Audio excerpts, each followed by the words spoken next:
আপনার ex boyfriend আপনাকে বললো তার বিয়েতে দাওয়াত দিল, আপনি কি যাবেন সেজে গুজে? পুরো বিয়েতে যাতে তার নজর আমার দিকে থেকে সে বুঝেছে কি মিস করেছে।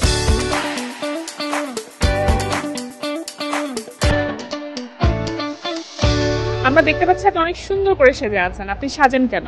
মানুষ হচ্ছে সৌন্দর্যের পূজারি, এটা আমরা সবাই জানি। সাজলে হচ্ছে আমি নিজেটা বলতে পারি, সেটা হচ্ছে আমার কাছে নিজের কনফিডেন্সটা বাড়ে। অ্যাকচুয়ালি আমার আম্মু আমাকে রেডি করে দেয়, উনি খুব পছন্দ করে আমি যখন সাজি। এই যে খোপায় যে ফুলটা লাগিয়েছেন, এই ফুলটা কে দিয়েছে? নিজের টাকা নিজে উপার্জন করতে জানি, অ্যাটলিস্ট এই ফুলটা কেনার মতো টাকা আমার কাছে হয়ে যায়।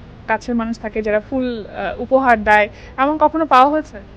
আপাতত আমি এরকম কখনো পাওয়া বলতে নিজে কখনো চেষ্টা করিনি, কারণ হচ্ছে যে আমি আমার পড়াশোনার দিকে খুব একটা ভালো মনোযোগ দেওয়ার চেষ্টা করছি। আমার বাইরে যাওয়ার শখ, সেই জন্য আমার বাবাকে প্রাউড ফিল করার জন্য মেইনলি আমি পড়াশোনার দিকে খুব ভালো একটা মনোযোগ দেওয়ার চেষ্টা করছি। তারপর তো প্রিয় মানুষ খোঁজার চিন্তা করছি না, আমার কাছে আমার বাবা আমি সবচেয়ে প্রিয় মানুষ। আর এই যে শাড়ি পরে আছেন, শাড়িটা কে পরিয়ে দিয়েছে? আপাতত যেহেতু আমি বাসা থেকে আসিনি, শাড়িটা নিজেই পরছি। তার মানে আপনি শাড়ি পরতে পারেন। রূপচর্চার জন্য কি কি করেন? রূপচর্চার জন্য বলতে গেলে তেমন কিছু করা হয় না, সময় হয়ে ওঠে না করার জন্য। বাট উইকলি সপ্তাহে 2-1বার নিজের স্কিনে হয়তো কোনোভাবে যত্ন, ঘরোয়া কোনো টোটকা বা নুস্কা যেগুলোকে বলে সেগুলো ট্রাই করি।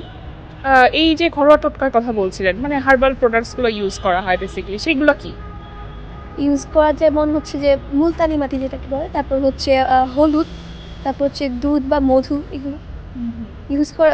বিভিন্ন দেখা যাচ্ছে যে চালের গুঁড়োর সাথে কিছুটা মধু বা হচ্ছে যে হলুদ ইউজ করে ফেস ইউজ করলাম, এইভাবে কিছু একটা, যাতে ফেসটা ড্রাই না হয়ে যায়। এখন একটু উইন্টার চলে আসছে, স্কিন অ্যান্ড ফেস হচ্ছে অনেকটা ড্রাই হয়ে যায়, সেক্ষেত্রে দেখা যায় যে এগুলো ইউজ করলে কিছুটা ফেস ময়েশ্চারাইজ থাকে।